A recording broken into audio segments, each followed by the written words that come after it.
The more humanity strays from its origin, the more we deny our bond with nature, the farther from perfection we become. We are the only creatures on the planet that use symbols in reference to something else. We use symbols for absolutely everything the mind can conceive of. There is at least one word or icon or gesture to insinuate everything our five senses can detect and then some. But along with this beautiful gift comes a flaw.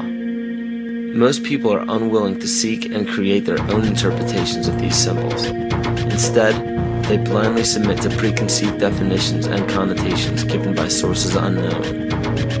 Because of this, many things have been predetermined in our understanding of life without our knowledge. Words can be perverted and used to manipulate rather than to inform. Symbols can be used to segregate rather than unite. And those given the responsibility and authority to disseminate information to the public possess the ability to do with it what they choose. Listen carefully.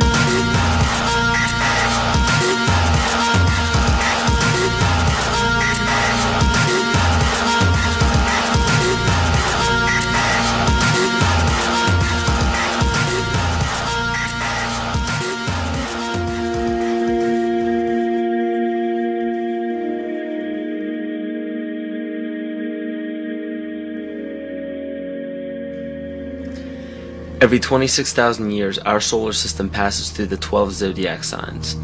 Ancient civilizations such as the Hopi, Egyptians, Cherokee, Apache, and the Mayans were aware of this great cycle and developed calendars according to it. This cycle stems from many different occurrences in nature, such as the sun's orbit around Alcyon, the central star of Pleiades, as well as the 260-day cycle of human gestation. This cycle is broken down into 5 subcycles of 5,125 years each, which were thought to have their own age. The Aztec calendar or Mesoamerican sunstone depicted each cycle being destroyed by one of the 5 elements.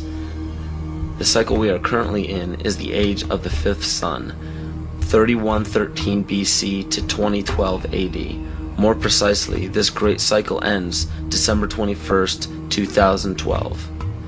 Mayan cultures and civilizations were aware of this end date, and Nostradamus even prophesied about it.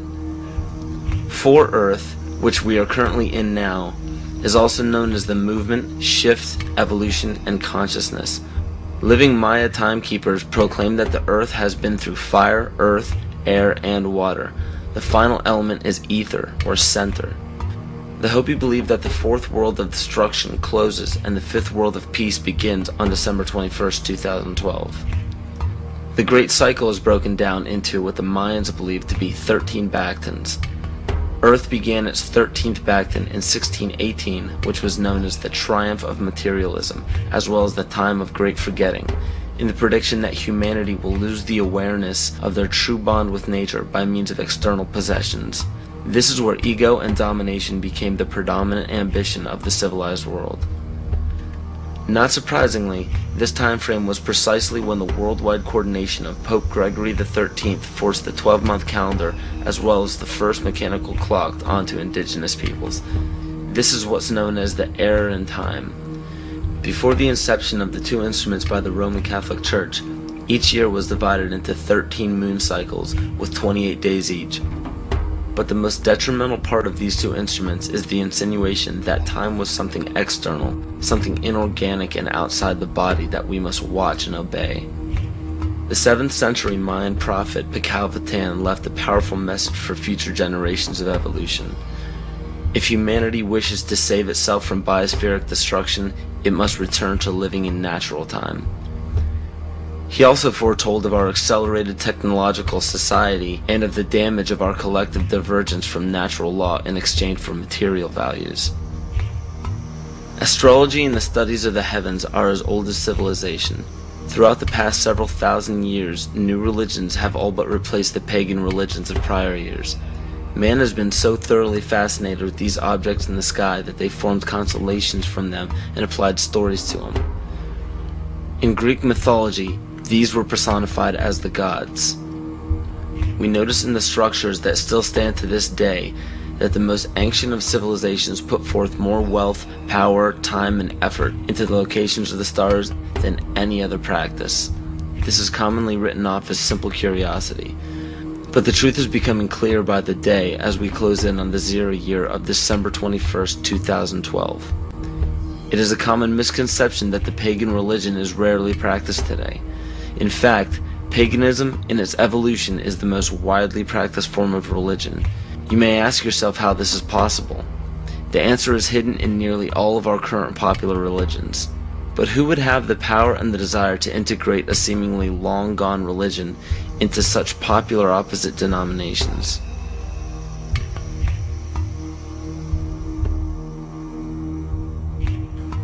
Dr. Adam Weishaupt was born on February 6, 1748 in Ingolstadt in a city in Bayern, or Bavaria, Germany. This interesting character was the son of a rabbi and converted to Catholicism after his father's death. After studying French philosophers such as Voltaire, he supposedly learned the teachings of Satanism in the French royal court. World-famous central banker Mayer Amschel Rothschild of the Rothschild dynasty chose Weishaupt to create the Coven of Golden Dawn, which to this day is Rothschild's private coven. Amschel Rothschild, for those who are unaware, instigated the American Revolution, America's supposed liberation from Britain. Rothschild instructed Weishaupt to create the Ancient Illuminated Seers of Bavaria. This is better known as the Order of the Illuminati. The name in Luciferian teachings means the bearer of the light, the illuminated, or the enlightened one. The Areopagite, or tribunal, was the inner circle of the Supreme Order, and were the only ones privy to secret meetings.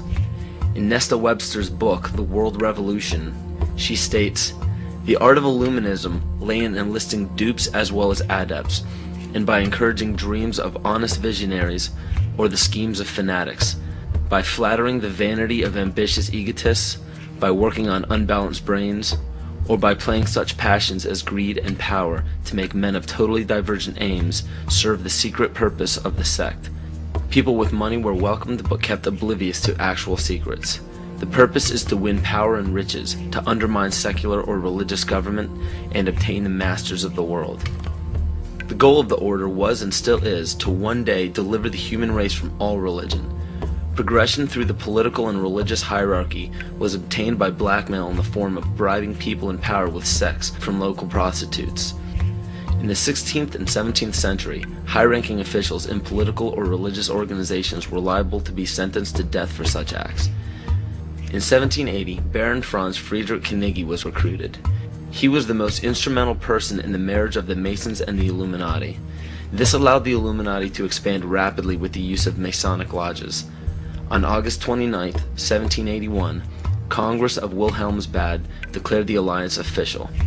Those in attendance were put under oath, never to reveal what took place in that meeting. Comte de Virio, a Mason from Martinez de Lodge at Lyons, was questioned about the meeting upon his arrival home. He stated, "I can only tell you that all this is much more serious than you think. The conspiracy which is being woven is so well thought out that it will be, so to speak, impossible for the monarchy and the church to escape it." He later denounced the Illuminati. Sir John Dee. John Dee was a servant to Queen Elizabeth Tudor of the Tudor dynasty.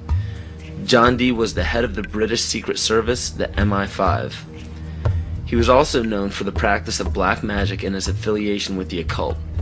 If this is your first time hearing about the occult, or are unaware of its dominance in the world to this day, pay close attention. Pagan symbols, gods, rituals, and doctrines are the basis for most every religion practiced throughout the world. The Christian or Catholic symbols of the cross derive from the solstice and the equinox division lines on a zodiac calendar. The word heaven is in reference to what pagan religions referred to as the heavens, or galactic bodies. And the crossing of the age of Pisces into Aquarius is actually in reference to constellations, which interestingly enough occur at the exact same time as the great cycle prophesied by the Maya, as well as many other cultures. As said before, pantheistic rituals are prevalent in all monotheistic religions today. Circumcision is a pagan ritual, marking males in a ceremonial fashion. Weddings are pagan by nature in the wearing of a ring, which symbolizes the ring of Saturn. Funerals follow the same pagan-derived ritual when a sacred geometrical tomb is placed over a grave to embody and immortalize the spirit. Baptism is a ritual to submerge a child in holy water to symbolize the renewal of life, just as rain replenishes the earth. The Holy Grail filled with wine is a representation of the blood that comes from the birth canal during menstruation, not the blood of Christ. This ritual was taken over by the patriarchal society. Males could not give life as women do, so to symbolize a male giving life was to draw blood, which could only be done by injury. In ancient Egypt, the goddess Isis was the personification of wisdom. Pharaoh Akhenaten changed the worship to himself as he proclaimed himself Amun-Re, the sun god. The word Amen at the end of a prayer spawned from the praise given to Amun-Re. From there, the Hebrews left Egypt and traveled north into the Middle East, where they encountered the Canaanites, who worshipped the god of Saturn, El. The merging of these three gods became the name of the land today, which is known as Isis, Re, El, or Israel. 98% of Judaism is based around the worship of Saturn. And the sacred day of worship is Saturday. The worship practice on Sunday is originated from the Egyptians who worshiped the sun god. Most people simply pass these things off and never question their origins, but this just scratches the surface of the pagan influence over the present day. It is not just found in religions, it is found right here in our own backyard.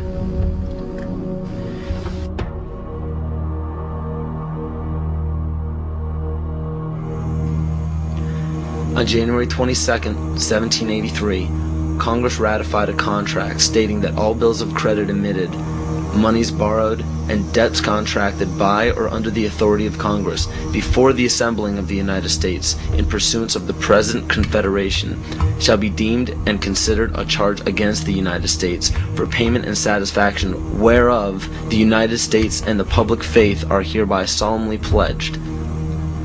The party that the U.S. owed these loans to? King George. I hope this paints a picture for you of how Great Britain funded both sides of the Revolution. To this day, Great Britain collects taxes from the United States via the IRS. The IRS isn't even an agency of the United States government. If you don't believe me, look up IRS publication 6209. The FCC, CIA, FBI, and NASA were never part of the United States government. The U.S. government only holds shares of the stock in various agencies. Social Security numbers are also issued by the UN through the IMF. The Civil War, which lasted from 1861 to 1865, was also instigated by Amschel Rothschild to divide the United States and force it into debt with a central bank. The goal was to put the country of the U.S. back into the hands of Britain through huge loans taken out for munitions. To do this, it was crucial to put a controversial issue in limbo such as slavery. Knowing full well that the Declaration of Independence would create an uproar among southern states that depended heavily upon slave labor, it was signed in Philadelphia, Pennsylvania by 35 people, 33 of whom were Freemasons.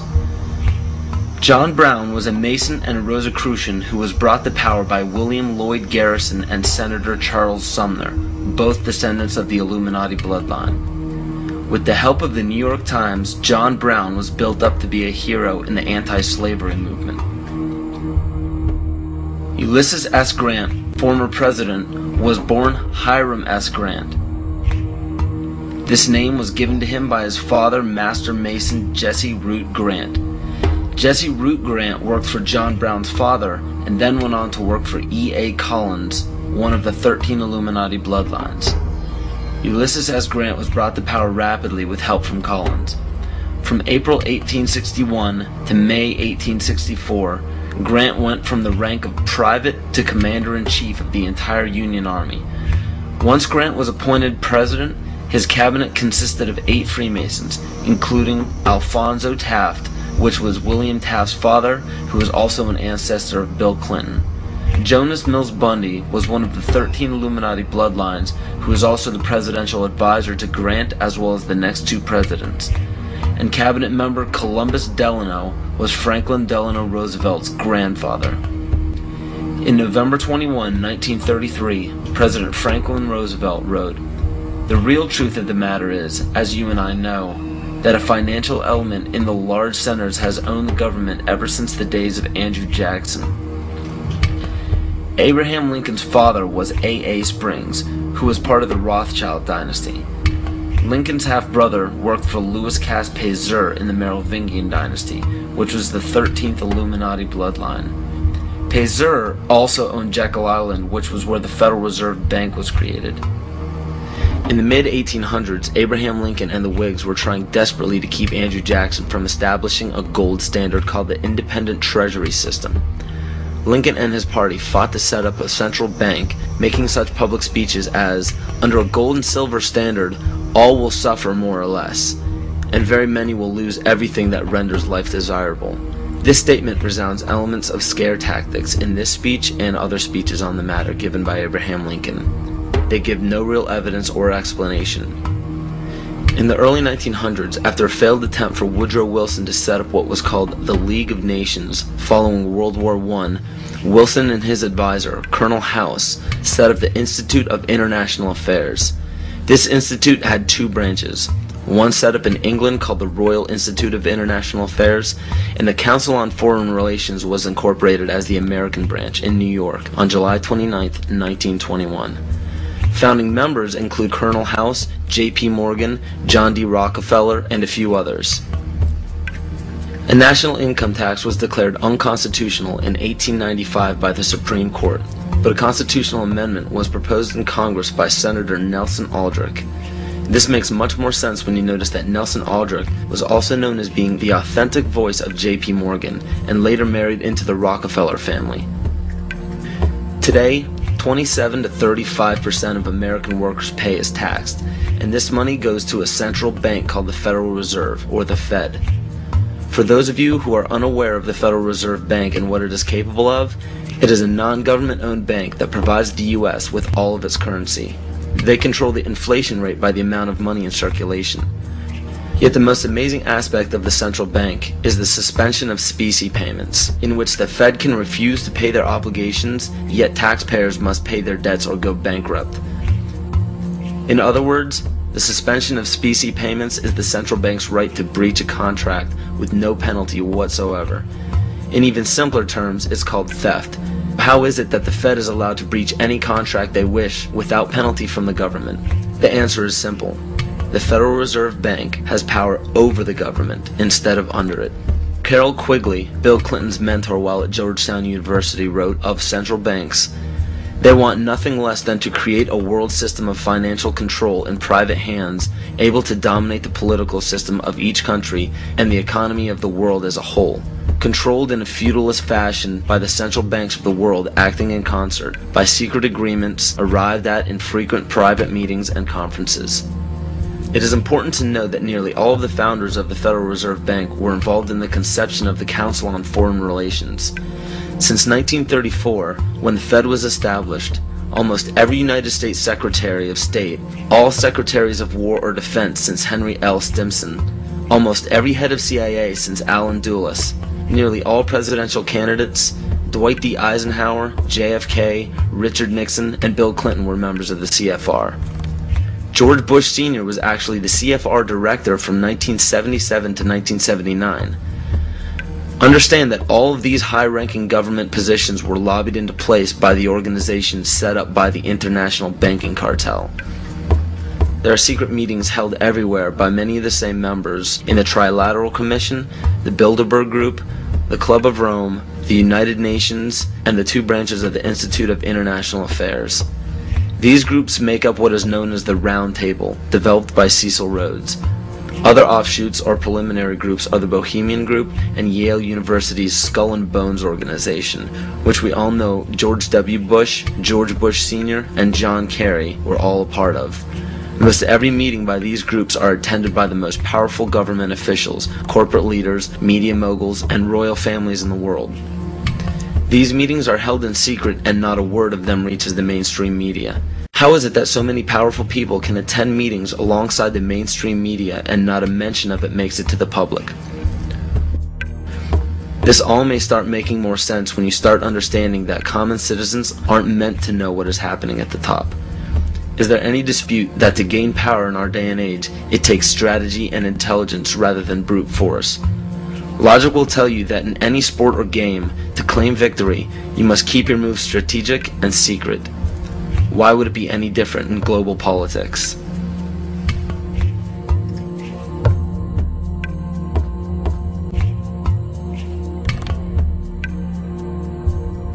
If I bring up Chess Master up here and ask him, what are the principles, Wojciech, and become a master of the game of chess, he'll say these 4 things. He'll say that you need a sense of patience.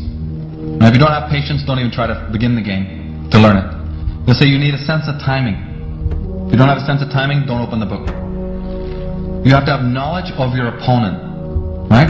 And then the 4th one that they'll tell you is that you need to have the willingness to make any and all sacrifices. Now, ladies and gentlemen, why are the dark side winning the game? It's because they got infinite patience. They've been working on one thing for 50,000 years. I call that patience. They got a brilliant sense of timing because they know all about the astrology and the divination that we forgot, that our agricultural ancestors all knew about. Well, we're with the Julian calendar and we're not interested in any of that stuff anymore. We're slaves of the watch, but we don't know about the higher time to rule our own lives by. They have amazing knowledge of you. Right? They have intense knowledge of us, their enemies. And the 4th one is the clincher, isn't it? Because they're willing to make any and all sacrifices when and wherever they need to do it. But Adolf, that would break our treaty. You're a good guy. Why, you hate war. You wouldn't go back on your word. Are you kidding?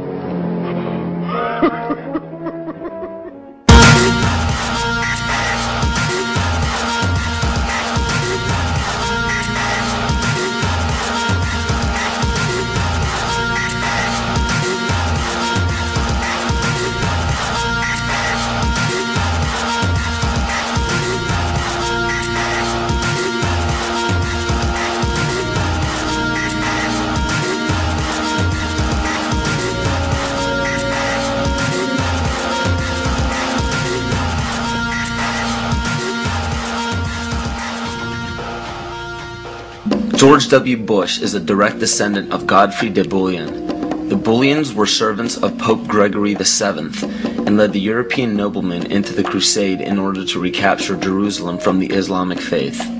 He became the first king of Jerusalem and Duke of Lower Lorraine, which was known as a major region for the bloodline linked to the Illuminati. Bush is closely related to every European monarch.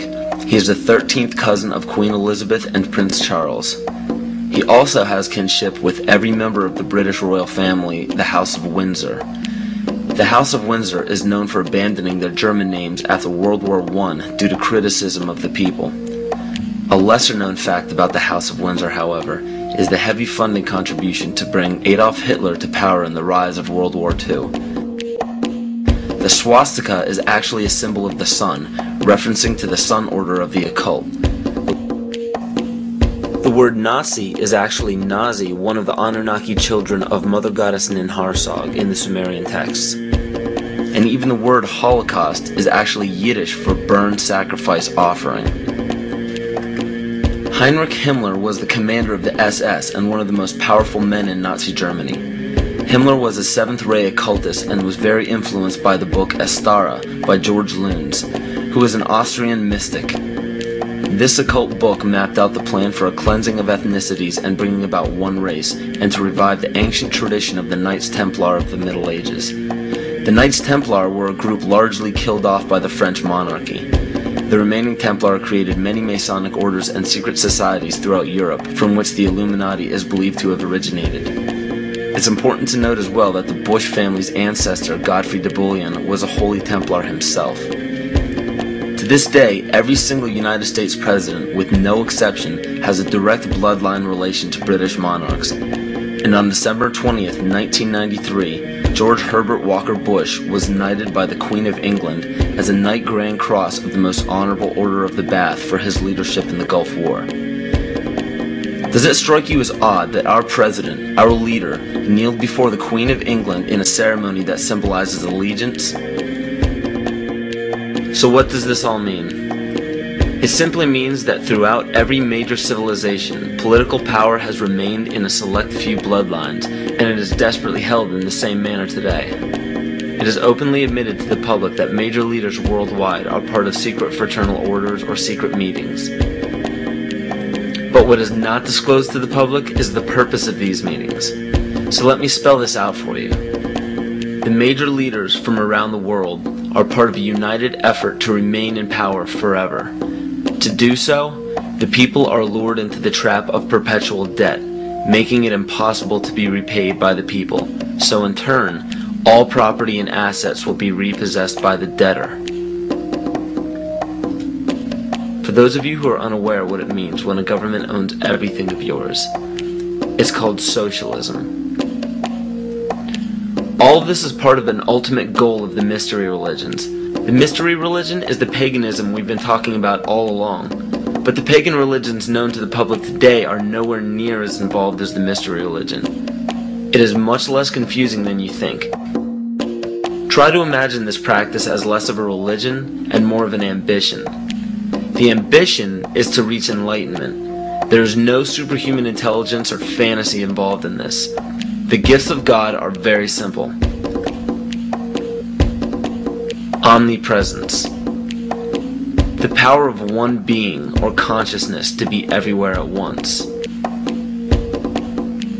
Omniscience. The power of knowing everything that can be known. And omnipotence. To have unlimited power. We see all of this today. It cannot be denied.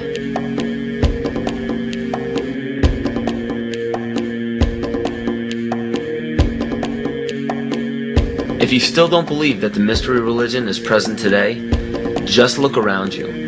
There are literally thousands of statues and emblems of ancient religions on every political establishment. Even on military uniforms, these symbols are found everywhere, but not only in our country. The same emblems are found on every nation's military uniform. And why would this be? Because a life taken at a chosen time, place, and a specific manner, it becomes a sacrifice. And to further illustrate this point, on March 20th, 2003, President Bush launched a bombing of Baghdad at 5:50 Baghdad time. This lasted into March 21st. It was called shock and awe by the mainstream media, but according to the mystery religion, this date is known as the Eve of Ostara, more commonly known as the spring or vernal equinox. Occultists worship the goddess of the earth, Gaia, on this day. The Druids knew this date as the spring fertility rite, the day of feast. The war was promptly ended on May 1st, 2003. This date is known in the Druidic calendar as Beltane or Walpurgis Night. It was named after Saint Walpurgar, who was the pagan goddess of fertility. From March 20th to May 1st, the pagan ritual is to give blood to the earth and renew life to the goddess of fertility. What better time frame to declare a bloody war on the days of a ritual sacrifice and end it exactly when the pagan ritual ends? The parallels are uncanny. These are all facts written in many different sources around the world and are available to anyone to discover. Connecting the dots is up to you, but make your own decisions instead of settling for conclusions that others have put in place before you.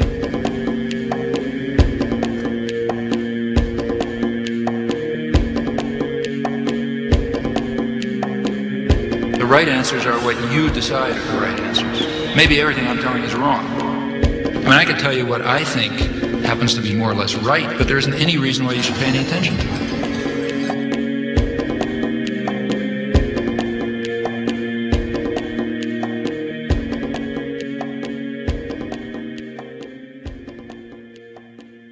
Now you know why they're out to destroy you. Today there is so much confusion about what Christianity is, because everything I thought that was Christianity, I found out wasn't. If this continues, there will be an overthrow of all things.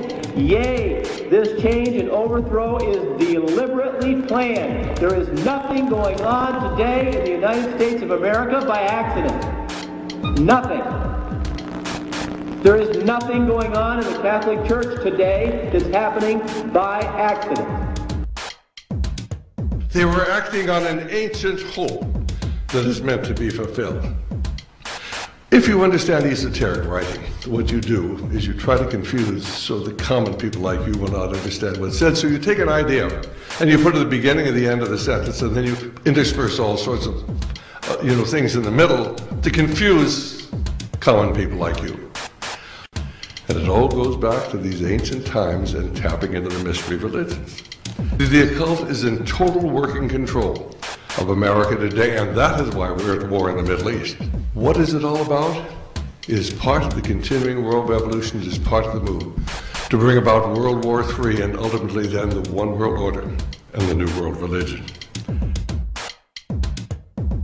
This information is backed up by scholars, teachers, philosophers, doctors, and professionals in every respective field, all around the world. The reasons why the majority of people don't know about this is because over 80% of the population gets their world news strictly from the mainstream media. And if you trace every major media station's chain of command to the top, you will find the same people who own the corporations that lobby every high-ranking political official into place. It's a media of belief, a media of belief. The whole media is controlled by a few corporations thanks to deregulation by the FCC. You mean Disney, Fox, Westinghouse, and good old GE? They own networks from CBS to CNBC. They can use them to say whatever they please and put down the opinions of anyone who disagrees. Or stuff about PCBs. What are PCBs? They come from electric power plants built by Westinghouse and GE. They can give you lots of cancer that can hurt your body. But the big shots don't care. They're all sitting pretty thanks to corporate welfare. What's that now? They get billions in subsidies from the government. It's supposed to create jobs, but that's not how it's spent. They use tax and soft money to support congressmen who will own weapons programs again and again and let them dump toxic waste where the young ones play. INGE made the bullets that shot JFK. You contribute to this chain every time you buy a product sponsored on this show. That's what NBC doesn't want you to know. So the next time, please stand by, please stand by. If these is technical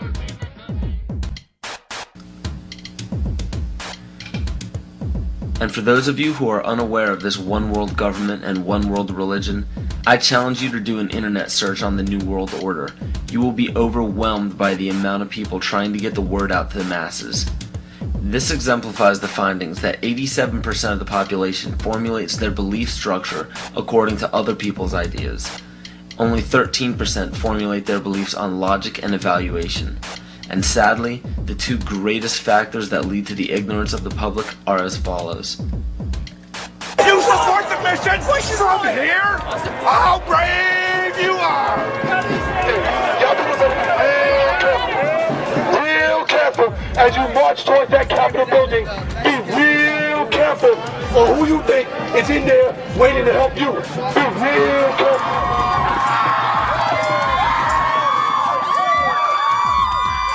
Groupthink. We're on our way to a one-world government. Unless we, the people, say no, this will not be tolerated. It is a term to describe a group unwilling to look beyond the overall consensus of the herd. Many times, it is out of a lack of drive or ambition to ask original questions to arrive at genuine answers. But more importantly and dangerously, it is also an occurrence that spawns from the fear of looking foolish in front of peers. Move to another country. We don't want you here. Both religion and politics are forms of groupthink. Words such as patriotism and faith are both fancy words that ultimately mean blind submission. Supposedly, it is considered heresy or unpatriotic to question the words of your leader. So the fear of upsetting the superior higher power has forced the herd to practice groupthink regardless of what it leads to.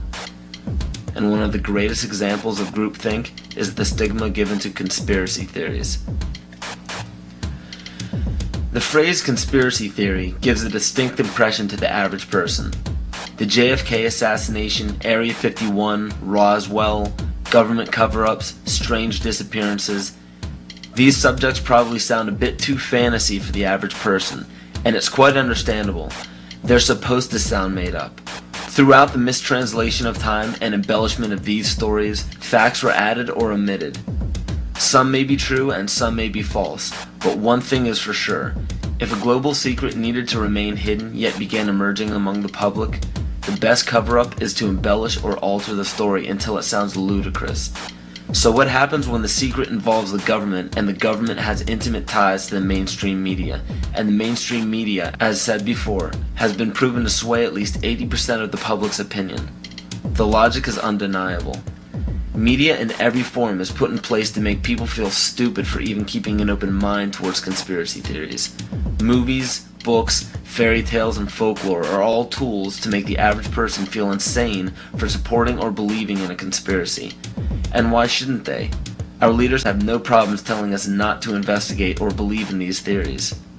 Let us never tolerate outrageous conspiracy theories concerning the attacks of September the 11th. Malicious lies that attempt to shift the blame away from the terrorists themselves. The most basic of pagan practices is the control of human population to have a perfect balance between man and nature. The goal is to bring the population down to 500 million, which is over a 90% reduction in humanity. Now that we have abandoned everything we've been trained to think prior to this moment, we can start looking at the world for what it is, instead of what people tell us it is. Open your eyes today as if you've never seen the world before, and you will begin to notice that the goal of population reduction is everywhere around us.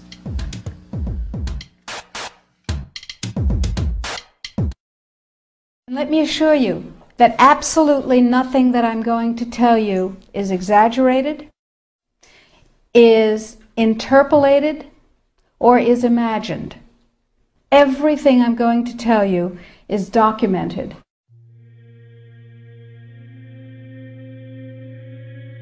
He who controls food controls the world.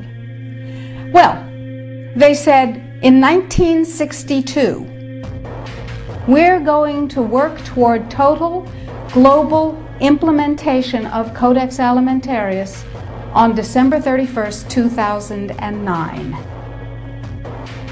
They were sort of guidelines. Now, Codex Alimentarius Commission is administered by the World Health Organization, WHO, and the FAO, the Food and Agriculture Organization. They fund Codex and they run it at the request of the UN. So they're mommy and daddy to Codex Alimentarius. In 1994, Codex, with no notice here in this country whatsoever, declared nutrients, put on your intellectual seatbelts, declared nutrients to be toxins. They're poisons. Under Codex, every dairy cow on the planet must be treated with Monsanto's recombinant bovine growth hormone. Furthermore, under Codex, every animal used for food on the planet must be treated with subclinical antibiotics and must be treated with exogenous growth hormones. If you do the numbers in the WHO FAO projections, the epidemiological projections, they estimate, not I, that just the vitamin and mineral guideline alone, when it goes into global implementation on December 31st, 2009, will result in a minimum of 3 billion, that's B, bad, big, billion deaths. 1 billion through simple starvation.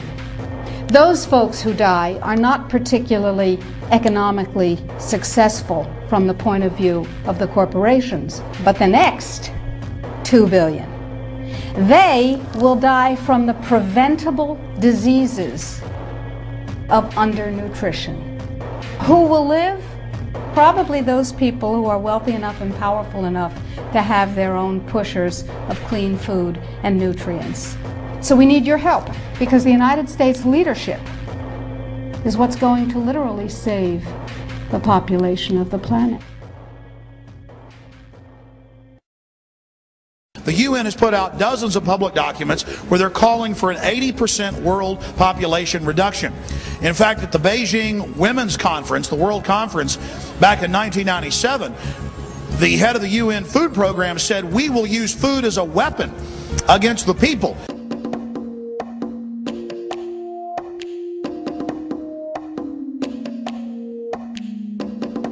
66% of the United States residents' public water is fluoridated.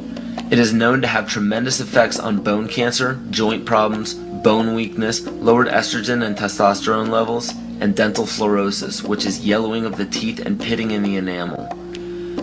Wouldn't it make more sense to enhance public water with vitamins which are meant to be ingested to promote overall health, rather than putting such a toxic chemical in our water with a bogus explanation that it will improve our dental health? We now know that fluoride causes more dental problems than it solves. Something doesn't seem right about this. Do you honestly believe that these companies care deeply enough for the people to spend large amounts of their own money to fluoridate public water when the people already purchase their own toothpaste? But there's a difference between toothpaste and drinking water. We don't ingest toothpaste. If you go to any hardware store and look at any rat poison product, you will only find one ingredient: sodium fluoride. It is the most toxic ionic molecule outside of potassium dichromate. Now Dannon, along with other companies, have begun fluoridating bottled water. It is becoming increasingly difficult to get away from. And the fact that fluoride is also used in many prescription antidepressants shows that it eliminates aggression and motivation in people. Fluoride, to my knowledge as a physician, has absolutely no biological benefit whatsoever. But one of the significant things is that the Russians carried out all sorts of experiments on the people living in the Gulag. One of them, of course, was to fluoridate the water. Why? You fluoridate the water, why people are not as aggressive as they ordinarily would be. In fact, what is the active ingredient in Prozac that is so widely distributed in America today? Well, it's a fluoride compound. And now, we are finding that public water nationwide is showing up with arsenic, lead, cadmium, and thermonium, which is a radioactive form of lead. Cancer, lowered sex drive, birth defects, sedation, and brain defects. Does this not sound like a wonder drug for anyone aiming to control a population? It's quite astonishing, Paul, the degree to which environmentalists have not been educated about fluoride. You know, people have an unconscious trust in their doctor or their dentist, and if you can persuade doctors and dentists that fluoride is safe and good, then you're able to reach the rest of the nation. People believe their doctors and dentists, and that was a way of promoting fluoride for Bernays. Fluoride was killing their cattle, destroying their crops. Fluoride given to rats had produced bone cancer and liver cancer, and that those results had been doctored to make it look as though fluoride hadn't caused as much cancer. The pattern that we saw, it typically is what we see with other neurotoxic agents that are well known to cause a hypoactivity or a memory problem or an IQ problem. When I first presented the results of these studies, one of the individuals sitting and listening to the results, he says, "Do you have any idea what you're saying?" And he says, "You're telling us that we're reducing the IQ of children." And basically I said, yes.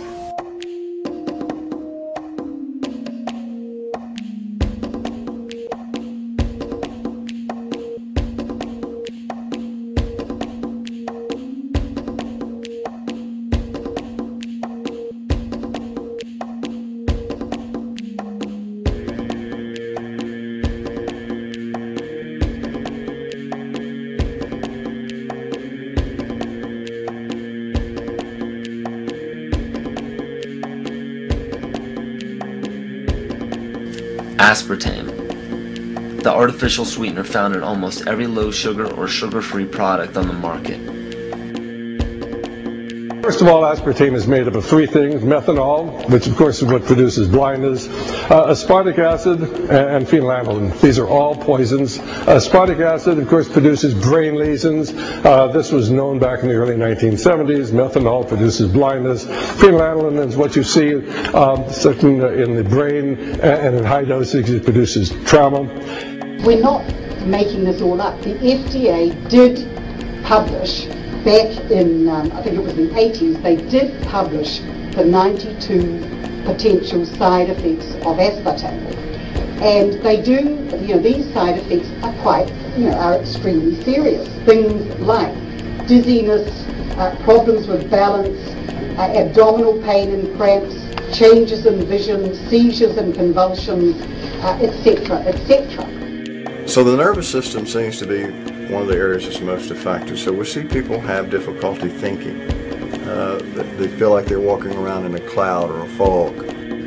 Yet despite all of these harmful effects, Donald Rumsfeld pushed it out into the stores in over 5,000 products when he was CEO of Searly, the company that manufactured aspartame.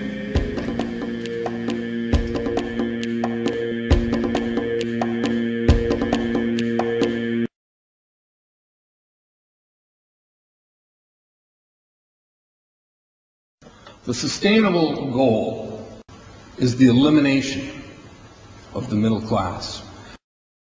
The world cannot support 6 billion people. But you see, the plan behind sustainable development includes population control.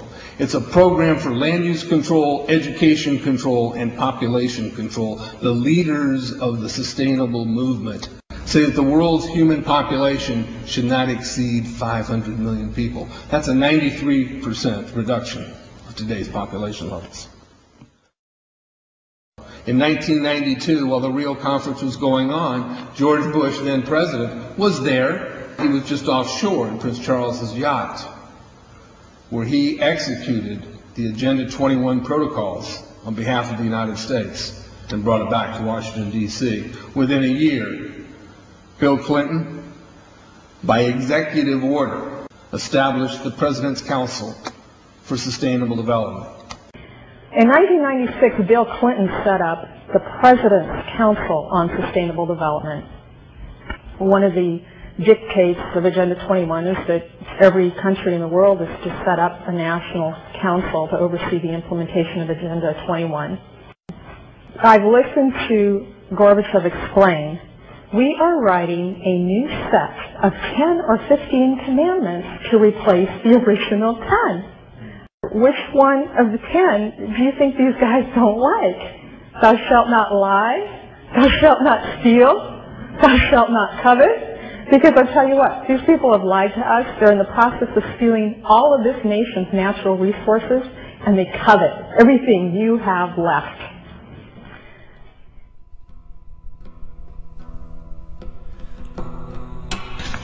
To explain the map, the red are areas that are to be off limits to human beings. If you live there, you won't. The yellow areas are the areas for major control of all human activity. If you live there, you won't. The black dots are the smart growth zones. That's where human beings are to be stacked and packed in small living units along rail tracks. The Smart Growth Program ultimately has jobs assigned and children cared for by the state.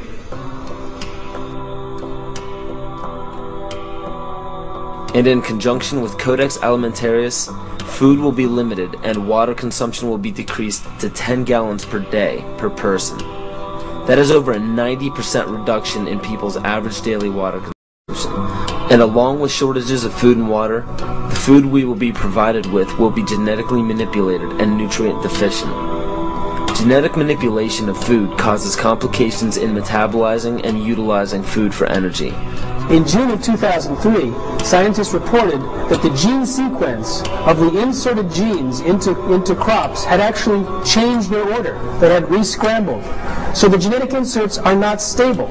Another laboratory confirmed this and found that it changed in the same varieties in different ways that they had tested.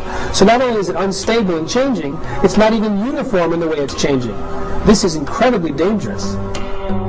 Nutrient deficiencies due to Codex's planned vitamin and mineral ban will cause billions of preventable diseases.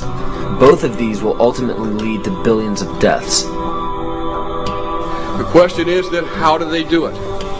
How in the world are they getting this agenda from the international level down to the local level? Well, they've got a plan for that too. Now on the environmental side, there's probably a number of different plans, but from the environmental side, you have an organization called the IUCN, the International Union for the Conservation of Nature. Been in existence since the United Nations was created. It's not part of the United Nations Charter. It's a scientific advisor to the United Nations. But through the IUCN, such programs as ecosystem management, American Heritage Rivers, the Clean Water Initiative, the Endangered Species Act, and all the rules and regulations of the EPA, U.S. Fish and Wildlife Service, the U.S. Forest Service, the U.S. Park Service, and so forth. They also discuss property rights in this particular document. They say that property rights are not absolute, they're not unchanging, they're not inalienable like our Constitution and the Declaration of Independence states. Rather, they are a complex, dynamic, and shifting relationship between two or more parties over space or time. In a biocentric approach, says the IUCN, the rights of nature are defended first and foremost on the grounds of the intrinsic value of animals, plants, rivers, mountains, and ecosystems, rather than simply on the basis of the utilitarian value or benefit to human beings. In other words, nature comes first. Nature's needs comes before man's needs. In a religious context, it's called pantheism, the belief that nature is God. It goes on to say, even worse, people are then members of a community of beings, like human beings, living and non-living. So a rock is now elevated up to the status of a human being, and they are both equal in the eyes of this belief system. It's not hard to imagine that if you believe that humans are the cause of all of Earth's problems, that we're overpopulated. They give two solutions, and only two, to this problem. The first is that it's estimated that an agricultural world in which most human beings are peasants should be able to support 5 to 7 billion people. Well, folks, we have 6 billion people right now. That means all of us in this room, or nearly all of us in this room, are going to have to become agrarian peasants if we use this solution. In contrast, they go on to say a reasonable estimate for an industrialized world society at the present North American material standard of living would be 1 billion people. So if we wanted to maintain our current standard of living, we would have to reduce the Earth's human population by somewhere around 70%. In 1970, just 3 years after the publication of the Iron Mountain Report, which calls for, if we're going to create a world government, we can no longer use war as a mechanism to cause fear amongst populations and therefore allow us to control the behavior of populations through fear. And they settled on, in 1967, in their publication called the Iron Mountain Report, the environmental holocaust. In 1970, 3 years after that publication, Foreign Relations began to publish a series of articles describing the ecological holocaust that was facing the world. And in this particular issue, the first issue done by George Kennan to prevent a world disaster, where it sums up in 3 points that the eco-crisis is a global threat so great that it endangers all of life on Earth.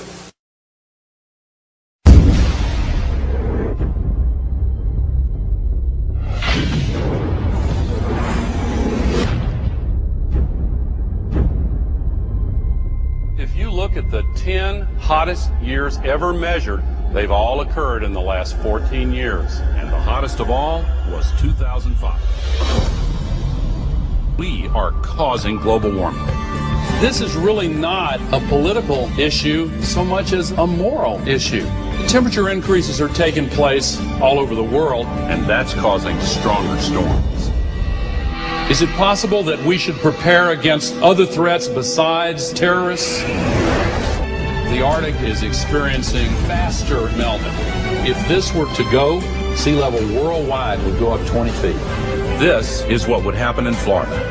Around Shanghai, home to 40 million people. The area around Calcutta, 60 million. Here's Manhattan. The World Trade Center Memorial would be underwater. Think of the impact of a couple 100,000 refugees, and then imagine 100 million. Those who deny global warming are just flat out wrong. Ellen Goodman from the Boston Globe wrote, let's just say that global warming deniers are now on par with Holocaust deniers. Scientists silenced for questioning the threat of global warming. I know that I've had several friends who have essentially been told that if you speak out on climate change, you must do so as an independent citizen. If you do so through our organization or through our institution, you will essentially be fired. Once you realize how many holes there are in the consensus solution, you may begin to open up your mind to the other side of the global warming debate as a whole. The only consensus I'm aware of is that it's warm in the last century. They completely ignore the fact that there's this thing called the Oregon Petition that was signed by 19,000 professionals and scientists who don't agree with the idea that we are causing climate change. I can't tell you how many calls I've received from parents saying their kids are now being shown an inconvenient truth completely unchallenged, not just in science class, but in art and math classes. I have to speak out and say that the science we have is still incomplete, and the science we're being told by the IPCC is really incorrect science. Global warming paradoxically causes not only more flooding, but also more drought. Big hurricanes, tornadoes, fearsome diseases, polio, tuberculosis, West Nile virus, avian flu, SARS, polar bears that have actually drowned, mosquitoes, caterpillars, communism, it's slavery, global warming, global warming, global warming. Aurelia Pecci, who actually created the Club of Rome, and it's the inner circle of the global elitists in 1991, stated that while searching for a new enemy to unite us, we came up with the idea that pollution, the threat of global warming, and the like would fit the bill. All of these dangers are caused by human intervention. The real enemy then is humanity itself. To put this to you bluntly, global warming is a complete fallacy. Al Gore received the Grammy and the Nobel Peace Prize for a film that is filled with holes and mistruths. Ice cores taken 2,000 meters below the surface have enabled us to look at the last 160,000 years. We believe that in Greenland, the medieval warm period was about 1.5 degrees warmer on average than today. And they also show consistently warmer temperatures thousands of years ago before man-made greenhouse gases existed. Approach our time, we can see that in the period between 4,000 years ago and back to the period 2,000 years ago, which is actually the Roman age, the temperatures have been decreasing in Greenland by 2.5 degrees. Al Gore is made out to be a revolutionary figure attempting to save the planet, which is quite true. He just doesn't mention the fact that saving the Earth doesn't involve you. According to his agenda, it will result in massive land repossession and extreme limitations on food and water and fossil fuels for the public. And please note that Al Gore is a sustainable developer. The global warming lie is very popular today because it receives major media coverage and has an attractively titled goal of saving the planet. But how does this tie in with Agenda 21? The result of the 1992 Earth Summit Conference in Rio de Janeiro was the Kyoto Treaty. The Kyoto Treaty states that every country must drastically reduce the use of fossil fuels by mandate of the United Nations. Concentrations of greenhouse gases in the atmosphere are at their highest levels in more than 200,000 years. If the trend does not change, scientists expect the seas to rise 2 feet or more over the next century. Island chains such as the Maldives will disappear from the map unless we reverse the predictions. Thank you very much. And as of June 2007, 172 nations and other government entities have ratified the treaty. And if you were wondering how this ties into putting the Earth's priority above human survival in accordance with pagan beliefs, every country's deadline for the implementation of Agenda 21 and the Kyoto Treaty is in 2012.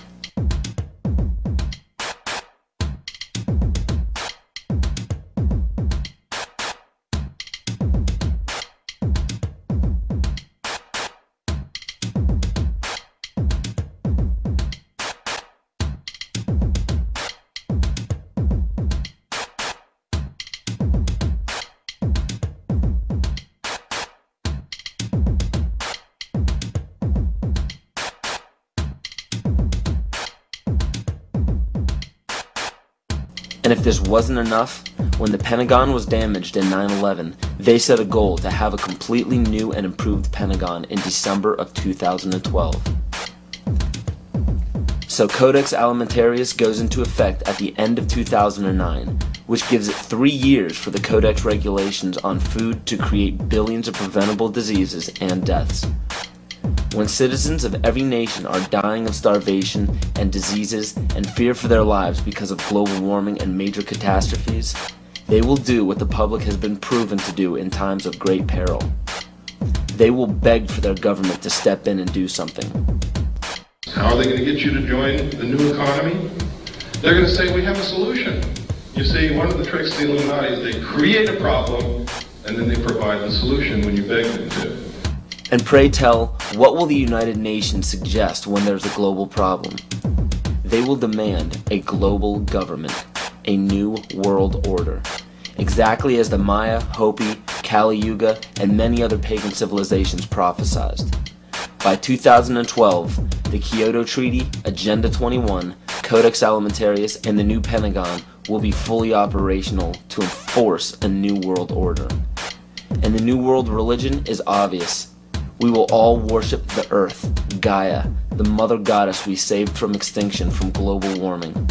We will be told that to keep from repeating the mistakes that we made in the past, we must hold the earth in higher regard than humans, just as pagan traditions require. This is too obvious to ignore. It is right in front of our faces, and yet we still refuse to see it. I guarantee you that by 2012 there will be a World War III, but it will not be between nations. It will be us and them. They know this. Why do you think the UN is consistently trying to disarm the public and the nations? They don't want us to be capable of fighting back. The proof of this is in the film released by the UN called Armed to the Teeth, where it demonizes gun ownership. It is also shown in the Freedom from War policy put in place by JFK in 1961. President John Kennedy went to the United Nations September 1961, and he presented the United States program for general and complete disarmament in a peaceful world during a speech, and he said, this is the official program of the United States of America. It's a disarmament program. It calls for the United States to turn over its military to the United Nations. Now, let that sit for a second. It calls for the United States to turn over its military to the United Nations. The program ends by saying progressive controlled disarmament would proceed to a point where no state would have the military power to challenge the progressively strengthened UN peace force. The UN would have all military power. This policy outlines some pretty scary scenarios when you understand what it reads.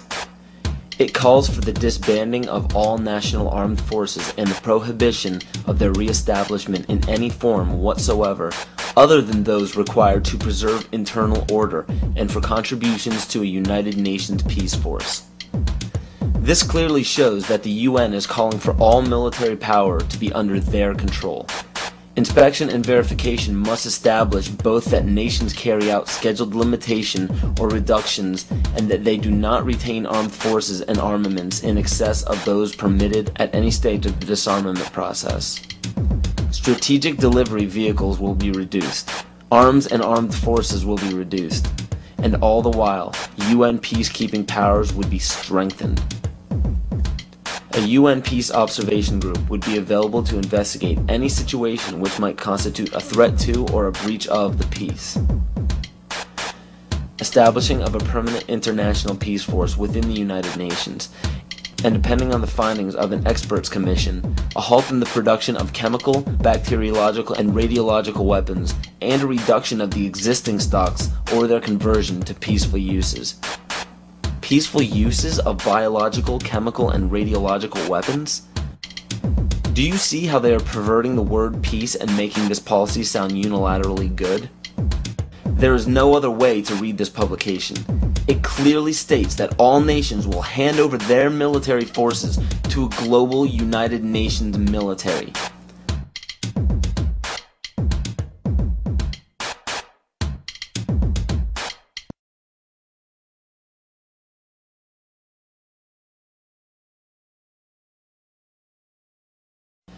The US population is currently around 300 million. The national debt is currently around 10 trillion. So the current debt, when divvied among the American people, comes out to approximately $33,000 and has been growing at a national rate of $1.46 billion a day since 2006. Now with electronic banking, wire transfers, and credit cards, people have less physical custody of their money. As of right now, the amount of money in circulation is not able to cover the national debt. This was carefully planned since the inception of the Federal Reserve Bank.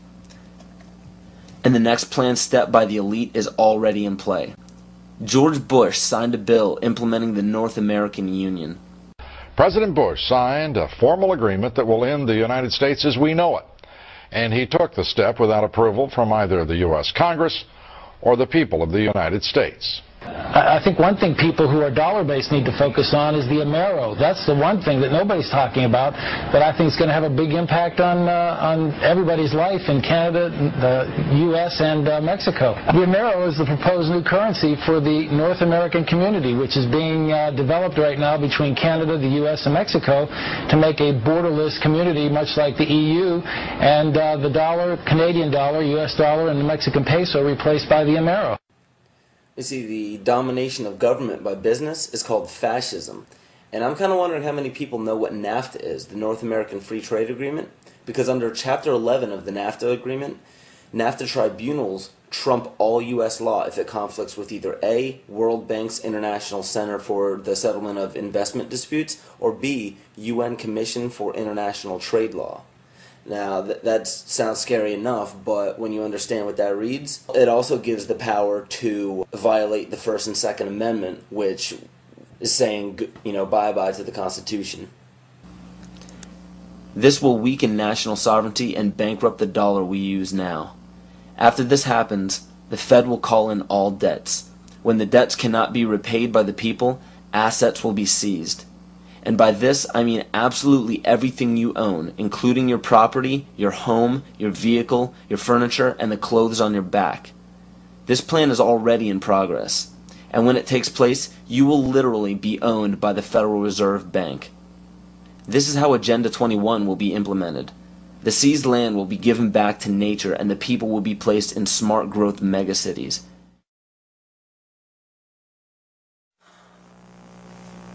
So what are we to do?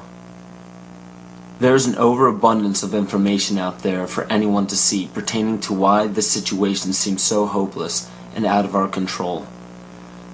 But in all honesty, there is even more information out there about how to protect ourselves. The only problem we face is that most people don't know how to apply this information to their own lives, and rarely anybody takes the time to spell it out for us. There are many great teachers out there. Teachers who have dedicated their lives to protecting the people who need protecting the most. The teacher has the most difficult role in our society because nobody likes attaining true knowledge. True knowledge encompasses all aspects of existence, good and bad. Most others do not. Hearing true knowledge upsets people because it implies that we were wrong at one point in our lives. And another character flaw is our desire to apply absolute truths to unstable foundations in our life. When we do so, we build a structure that we hope will define us best when we're reaching the end of our life on earth. So everything we think we are, everything we tell others we are, everything we base our life-changing decisions off of, is all depending on a foundation that could crumble at any moment. And because we've been told our entire lives that there are certain guidelines and mores we must follow to be a decent human being, we deny everything that may pose a threat to our unstable foundation. This is why we despise true teachers. We lump these teachers into the same category as terrorists, and the method for spotting these teachers and terrorists are just as flimsy and ridiculous as the methods used to spot witches. We have found the witch, may we burn her? How do you know she is a witch? She looks like one. Bring her forward. I'm not a witch, I'm not a witch. But you are dressed as one. They dressed me up like this. And this isn't my nose, it's a false one. Well? Well, we did do the nose. The nose? And the hat. But she's a witch. Did you dress her up like this? No! No! Yes. Yes. Yeah, a bit. She has got a wart.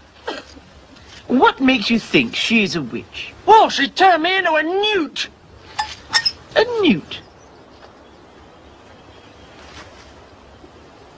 Got better. Burn her anyway! William Cooper, a loving father and husband, friend of many, simply a teacher trying to better humanity and protect fellow citizens across the globe. They became a mystery to the others, and the priesthood was born. No king ever existed without the permission of the priesthood. The kings never had the power and don't to this day. Kings exist at the whim of the real power, which is the priesthood standing behind the throne. It is a method of encoding information through a system of mathematics and numbers. It is some of the most ancient knowledge that man has ever possessed and has been kept secret and given only to those who have proven themselves worthy through the process of initiation. There's a method to their madness. There's really not much method to yours, because you're operating from a place of ignorance, and until you change that, you're going to be bumbling around, bumping into each other, saying and doing the wrong things, not understanding the nature of your enemy. And if you don't understand the nature of your enemy and the weapons they use, you cannot fight that enemy. You can't fight the battle. You shouldn't even be on the battlefield. Supposedly, a CNN reporter found Osama bin Laden, took a television camera crew with him, went into Osama bin Laden's hideout, interviewed him and his top leadership, and he came out and told everybody, within 3 weeks Osama bin Laden is going to attack the United States and Israel. Now, don't you think that's kind of strange, folks? You see, because the largest intelligence apparatus in the world, with the biggest budget in the history of the world, has been looking for Osama bin Laden for years and years and years, and can't find him. Some doofus jerk-off reporter with a camera crew waltzes right into his hideout and interviews him. And I'm telling you, be prepared for a major attack. But it won't be Osama bin Laden. It will be those behind the New World Order. I wonder what Osama bin Laden's targets are supposed to be. And if they don't, if this doesn't materialize in the next 2 or 3 weeks, it will eventually materialize, because they haven't succeeded in getting the guns out of the hands of the American people, nor have they succeeded in taking our freedoms away. And so I can tell you with a certainty, they must do something terrible in order to stop this backlash and regain the sympathy of the mass herds of sheeple out there. This is how it feels to be alive. This is how What is our common bond truly? Freedom. Freedom! Without freedom, you can't be a Christian no matter what denomination you belong to. You can't be a Buddhist. You can't own a donut shop. You can't drive from here to Oregon. You can't be an American because that's what it's all about, and it's the only thing that it's all about. Nothing else. Nothing else. You don't really understand sometimes what a terrible burden it is to know some of the things that I know and try to wake people up and impart this knowledge to them and find out that they just have walls built in front of them. They want to be slaves. That's why my broadcast scares the hell out of socialists. You see, what happens when you broadcast the truth is you piss everybody off.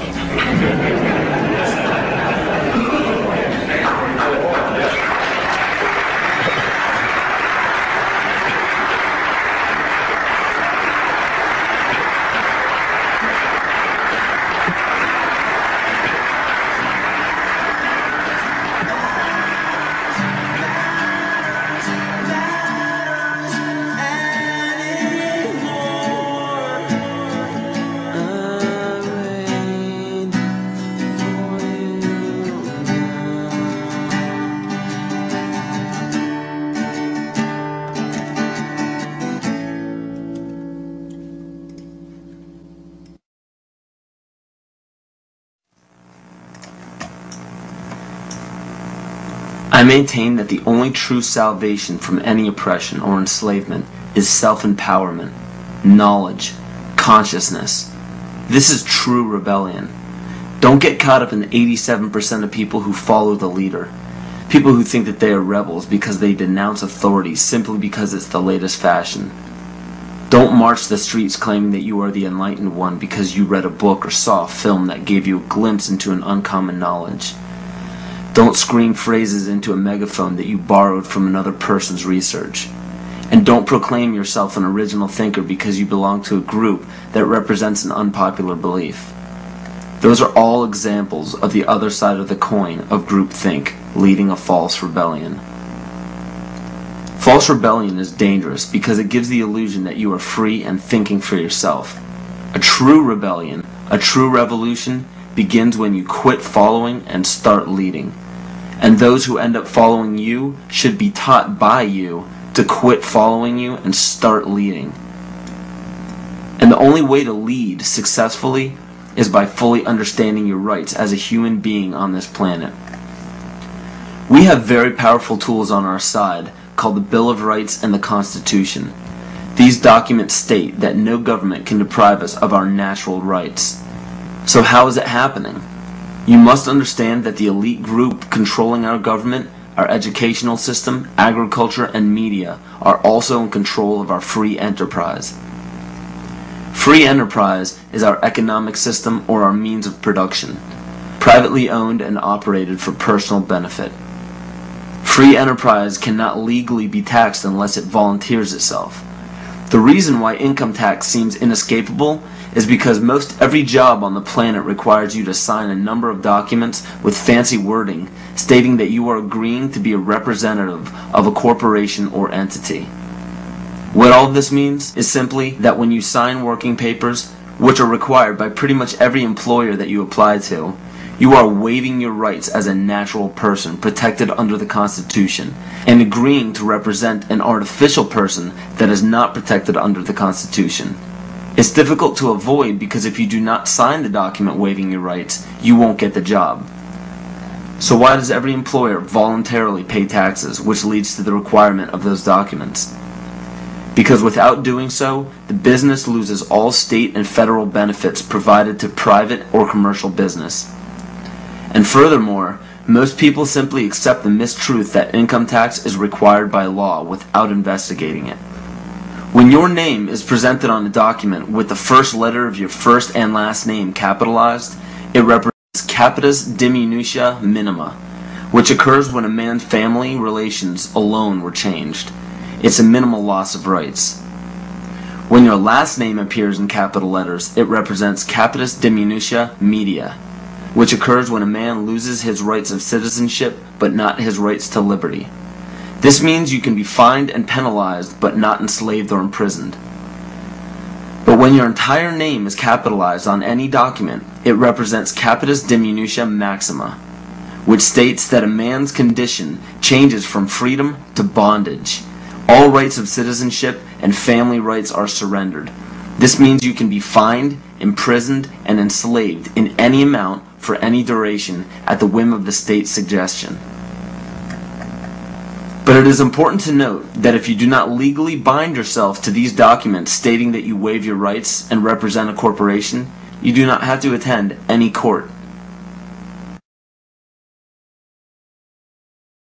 There are two kinds of law on the earth, as I've said. One is called civil law, which is the law of the land, and one is called maritime admiralty, which is called the law of water. The maritime admiralty is banking law. So consequently, the corporation and government and people who want to control you, they create a second you, and that second you that they control, that they created, is all capital letters. Check it out. Anytime you get a bill, you get a lawsuit, you get a fine, a ticket, somebody sends you a bill from the Department of Water and Power, check it out on your driver's license, on your Social Security card, on your insurance cards. Anything having to do with business, your name will always be in all capital letters, because only all capital letters can be dealt with by banks and government. You need to wake up and find out how this stuff really works. Because once you understand that you don't need to submit yourself as an American to a British commercial venture called courts. You're an American. You don't need to go to court. There's nobody. You only go to court because you agreed to go to court. When they send you a subpoena to court or a summons to court, and they've sent you something, you look at it and say, hey, Jack, that's not me. That's in all capital letters. All capital letters is a corporation. Those who are charged under these maritime admiralty courts usually don't understand that they are voluntarily being fined and imprisoned. When a judge calls your name and asks if you are that name, those who say yes are verbally agreeing to represent the artificial person that the name represents. In doing so, you are voluntarily waiving your rights under the Constitution. Your absolute rights as natural persons are the right to life, security, and property. And all of these are very important. Remember that you can never be deprived of these simple rights unless you are willingly waiving them. But you need to understand your rights if you want to be protected under them. When sustainable development is knocking down your door for the right to your property, you need to understand your inherent right to your property, which extends from the visible surface to the center of the earth. But please note that these steps are simply the beginning. They merely treat the symptoms instead of attacking the root. To understand fully how to protect yourself, you need to understand your origin.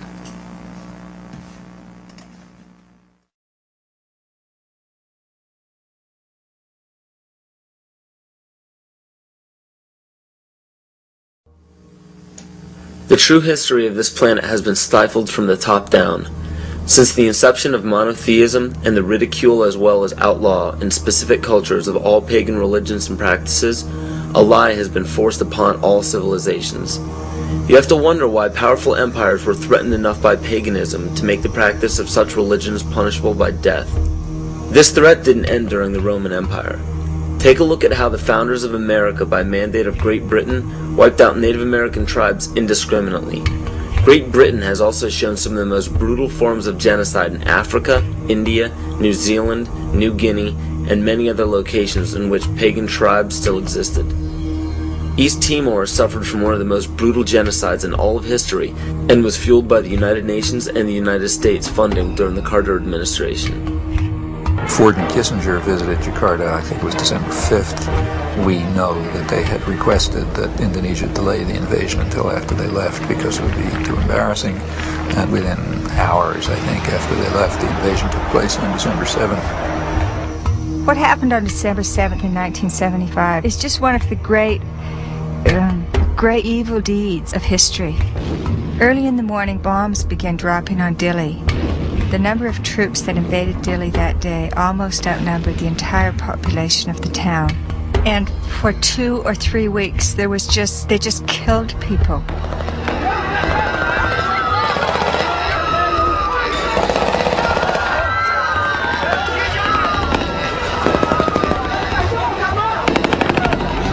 So the Timorese were fleeing into the jungles by the thousands. By late 1977-78, Indonesia set up receiving centers for those Timorese who came out of the jungle waving white flags. Those the Indonesians thought were more educated or who were suspected of belonging to Frelimo or other opposition parties were immediately killed. They took women aside and flew them off to Dili in helicopters for use by the Indonesian soldiers. They killed children and babies. But in those days, their main strategy and their main weapon was starvation. By 1978, it was approaching really genocidal levels. The church and other sources estimated about 200,000 people killed. The U.S. backed it all the way. The U.S. provided 90% of the arms. Right after the invasion, arms shipments were stepped up. When the Indonesians actually began to run out of arms in 1978, the Carter administration moved in and increased arms sales, and other Western countries did the same. Canada, England, Holland, and everybody who could make a buck was in there trying to make sure they could kill more Timorese. The last thing that the ones in power want is a sovereign group or tribe setting a positive example for others. It is important to note that followers of monotheistic religions are not to blame, just as not all members of Freemasonry, intelligence agencies, fraternal orders, or political organizations are part of the esoteric agenda that is being carried out in all upper echelons of society. And it's difficult for people to comprehend, but paganism is no more dangerous than understanding surgical procedures. The knowledge can be very useful when applied properly, yet it can also have very detrimental effects if misused or abused. Understand that most all of these problems are not by mistake, but by design. Most people do not understand how colors, shapes, catchwords and phrases, and biological timings are all used as talismans to affect humanity on an emotional and spiritual level. Colors are used hypnotically in every news channel and corporate advertisement. Fast food chains typically use vibrant reds, yellows, and whites in their restaurants to cause the customers to feel hurried and restless. This helps the customers filter in and out quicker to make for more customers. Fine dining restaurants, on the other hand, use very earthy, natural colors such as soft greens, blues, and browns to calm the senses and to make for a more lengthy and peaceful meal. And the same goes for the music that is played at these establishments. Specific musical notations and progressions can give relaxing or exciting stimuli to the body without our knowledge. The music industry goes even further and uses natural rhythms of the heart to map out the tempo of pop songs. This is why 72 beats per minute is used very frequently in pop music. Music is not a product of culture. In 1986, the National Academy of Science found that infants prefer consonant sounds such as perfect fifths rather than dissonant ones. This is just a small example of our natural ability to understand sound. So be very careful when placing a child in front of a TV or near a stereo. Those who believe that children cannot comprehend violence on a TV screen or aggression from music are thinking strictly with the left brain. The child may not rationally understand the words or actions on the screen, but the right brain, even in infants, can absolutely understand everything in its immediate environment because it transmits a frequency that can affect us on a subatomic level. Science has even proven that proper sonic vibrations are essential for the health of our vegetation. Studies done on many ecosystems have shown that when a specific species becomes extinct or moves from an area, another species will replace its song patterns to fit the overall harmony of the vibrations required for plant life to thrive. All these are known as talismans and are used very carefully by corporations and the media. Catchphrases are also used to spark certain emotions in the psyche. When the average person hears the words terror, bombing, gunshots, murder, war, assassination, and so on, the body and the mind respond with heightened alertness and caution. And when events such as assassinations of major leaders, bombings, terrorism, or war happen on large scales throughout the world, the body responds differently at different times, marked biologically and astrologically. The tragic event involving the Branch Davidians at Waco and the Oklahoma City bombings claimed the lives of men, women, and children as they ended in flames on April 19th. This date is a pagan holiday where human sacrifice is made by fire. The tragic events of September 11th, 2001 happened on the Mayan calendar date of 6 epochs, which represents large-scale change.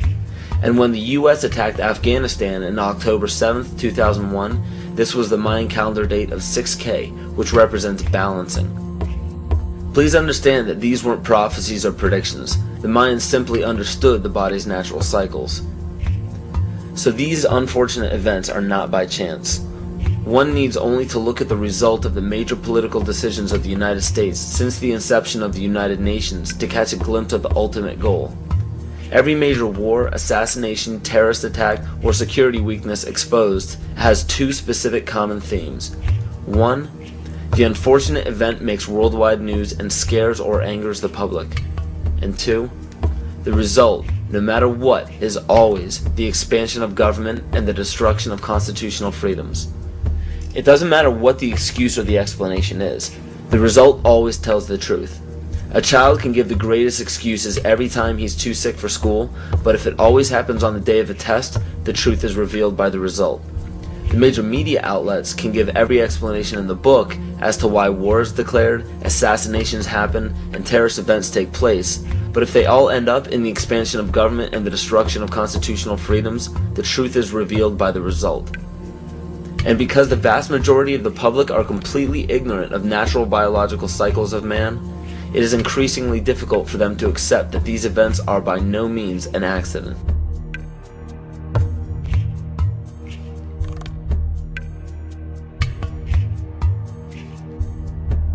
In my rolling on the floor and trying to protect myself from the heat and being in the pitch black, not able to see, that the voices of those behind me screaming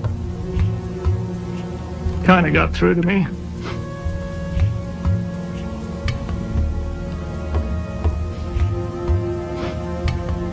I recognized who they were.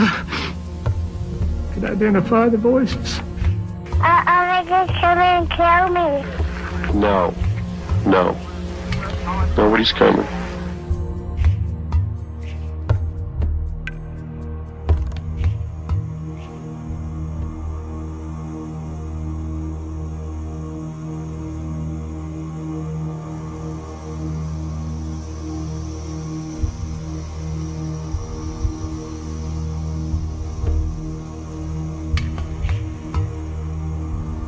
Was a statement reportedly made by Attorney General Janet Reno during an interview on 60 Minutes. She allegedly defined a cultist as one who has a strong belief in the Bible and the second coming of Christ, who frequently attends Bible studies, who has a high level of financial giving to a Christian cause, who homeschools their children, who has accumulated survival foods, and has a strong belief in the Second Amendment, and who distrusts government.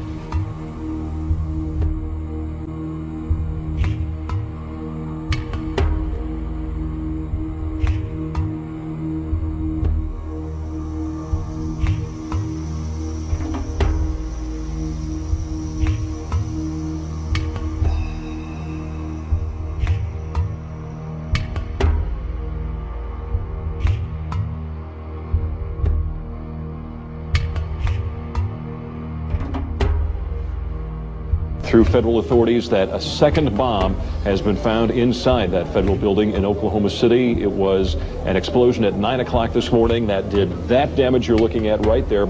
I just took a look down the street at the Morrow building again. I see another bomb truck going, so apparently they're going to try to get out that third bomb that's been talked about.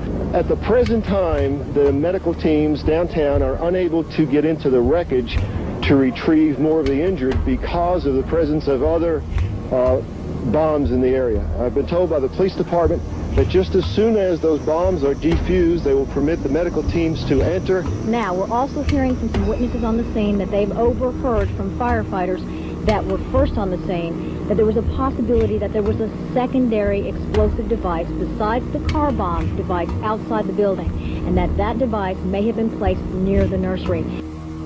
Also, we're getting word now that President Clinton is sending anti-terrorism units down here to look over the situation to find out exactly what went on and what other danger may be out there in Oklahoma City. That's something we need to think about, unfortunately, this time, because, as we've told you, 2 other explosive devices were found that were not detonated, and they were larger than the first.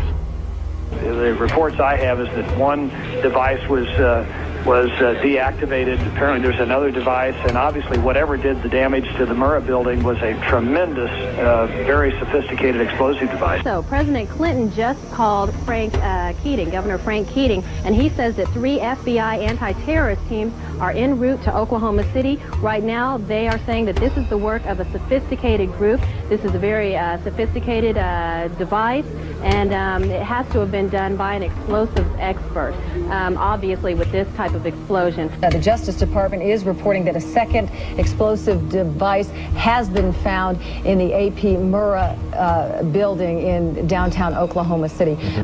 We should find out an awful lot when the bombs are taken apart. I think it was a great stroke of luck. As you're mentioning, it's hard to talk about luck on a day like today in Oklahoma City, but it was a great stroke of luck that we actually have got diffused bombs. It's through the bomb material that we will be able to track down who committed this atrocity. First bomb that was in the federal building did go off. It did the damage that you see right there. The second explosive was found and diffused. The third explosive that was found, and they are working on right now as we speak, I understand, both the second and third explosives, if you can imagine this, were larger than the first. First bomb that was in the federal building did go off. It did the damage that you see right there. First bomb that was in the federal building did go off. It did the damage that you see right there. Still another problem, according to these groups, is the executive branch making a grab for much more police power. Some of it highly questionable in the aftermath of the Oklahoma City bombing. It shouldn't be the case that Americans have to worry that their phone could be tapped. It shouldn't be the case that Americans have to worry that their credit records could be made accessible by the FBI without them being involved in any criminal activity. The first draft of the House anti-terrorism bill was so loose it could let authorities define as an act of terrorism, prosecutable by the federal government, everything from threatening your spouse with a gun to blocking an abortion clinic. While the anti-terrorism bills ask for sweeping new powers, the ACLU and others also worry about numerous executive orders that the public knows little about. These orders could give the president, federal agencies, and the military near dictatorial powers.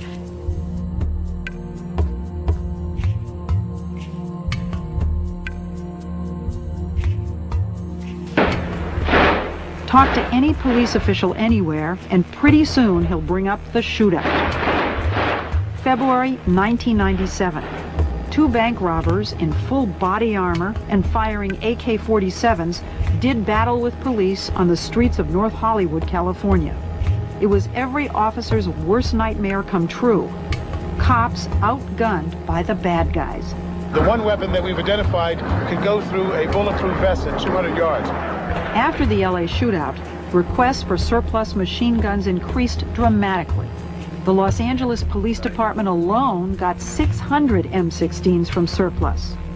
Nationwide, the number given away more than doubled this year, and many departments decided to issue them to regular patrol officers on daily duty, all because of one shootout in one city.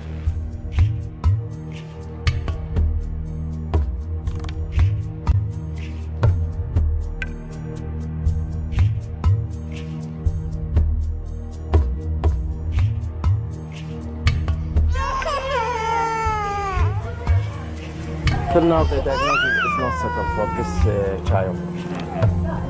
He complained from prolonged fever and this wasting.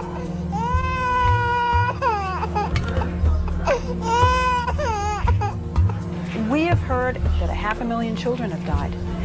I mean, that's more children than died in Hiroshima. And you know, is the price worth it? I think this is a very hard choice, but the price, we think the price is worth it. Worth it because she believes the sanctions are working. In November 1997, former U.S. Attorney General Ramsey Clark headed a delegation of the International Action Center on his 7th trip to Iraq to investigate the continued effects of the United Nations sanctions on the population. We were shocked by what we saw, an almost total absence of medicines, medical supplies, and spare parts for the equipment. Despite the heroic efforts of medical personnel, babies, children, and the chronically ill continued to die in vast numbers. The United States government claims that Saddam Hussein is to blame for the crisis. What is the real cause of the suffering? The sanctions. They are an extension of the 1991 United States war against Iraq.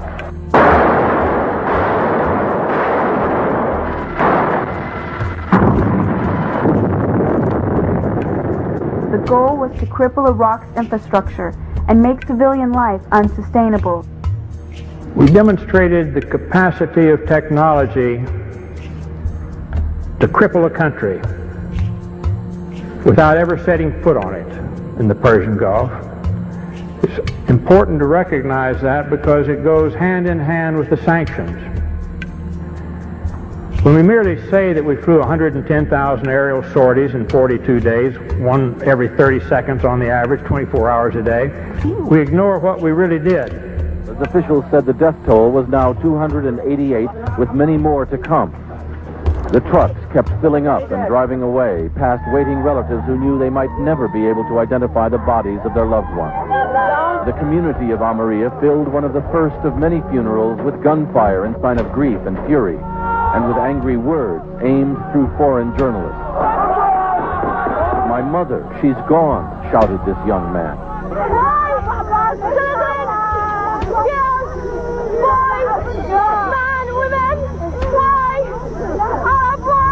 This woman asked, "Could not all your modern technology tell you that there were children and women here?"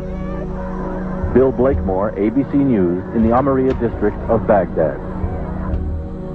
We destroyed every silo for grain or anything else storing food in the whole country. We destroyed all the storage and processing of food plants throughout the country. Even dates, the world's biggest exporter of dates. Famous processing and packaging plants in Baghdad, deliberately destroyed. We didn't want them to be able to feed themselves for a long, long time. We're all aware of the famous little powdered milk plant.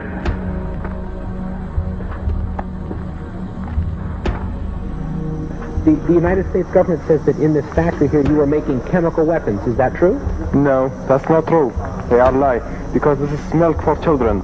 This powder, milk of children. Nothing else was made? Only this in the factory? Yes, and you can see it yourself. With the only factory in the Middle East to produce powdered milk, they were producing about 17% of their powdered milk requirements. We destroyed that, cut off all the milk. The malnutrition of the mothers immediately jeopardized all of the infants. 70% of the pregnant women, even today in Iraq, suffer anemia. The death rate for children has soared compared to 1989, the last year before sanctions. One of the biggest causes of death in Iraqi children today is diarrhea and dysentery due to the untreated drinking water. Iraq's water purification plants were heavily bombed in the war, and many that were repaired have broken down. The United Nations bans the import of spare parts and chlorine into Iraq to purify water. We saw the effects of this policy in the hospitals. This is the second attack form of acute bloody diarrhea, anemic dysentery. Most of them are due to contamination of water. Is malnourished, anemic, underweight with a developmental delay. Do you have tap water there? No. You see, the conditions of these children shouldn't happen anywhere, and it's caused by the sanctions the United States government insists upon.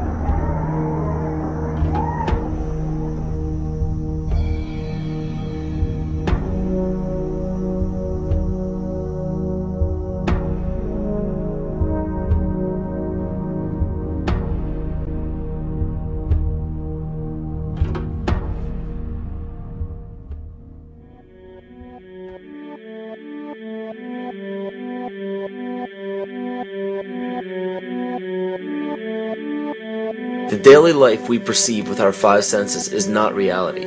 Quantum physics has shown that space and time are illusions of perception. Therefore, our bodies cannot truly be a reality if they occupy this space. Ernest Rutherford performed an experiment in Manchester that revealed to him the shape of the interior of an atom. Scientists were shocked to discover that the atom is almost entirely empty space. The question then became, how could this empty atom possibly make the solid world around us? Our true consciousness does not exist in our brains or in our bodies. But this illusion of our individual bodies, along with the misinformation of our true origins, has manifested the idea that we all think independently from one another.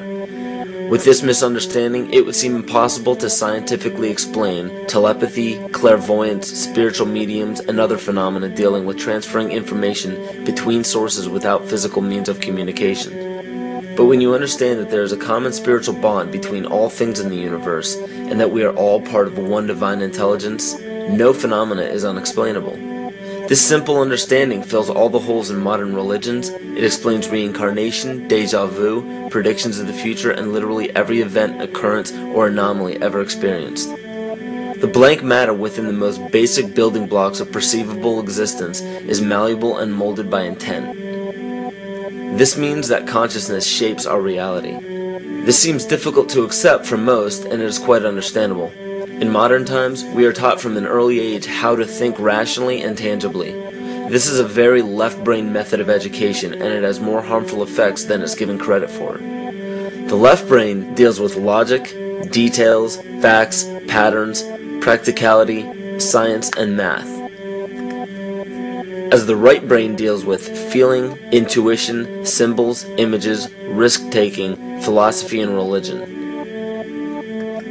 With a deliberate push for government-controlled educational curriculums, generation after generation of the youth are being taught to focus only on the facts, figures, and numbers. Repetition is used to train children subconsciously to accept what they're learning. Children aren't rewarded for questioning the validity of the information they receive. They are ridiculed. However, the children who blindly accept the information as true and merely regurgitate the information on command when it is time to take a test, those children go on to become the decision makers in our government, law, medicine, business, and every other occupation with power and prestige. The most detrimental effect of being pushed away from holistic thinking with the full brain into a strictly left brain thought is what is known as the suppression of the feminine. Every male and female have both feminine and masculine qualities. It has nothing to do with man or woman. These are represented by the left and right brain, yin and yang, black and white, light and dark, and most every other duality. Both are vital to our spiritual and physical health. In ancient Egypt, the female was the rightful heir to the throne. The male she chose to marry became pharaoh.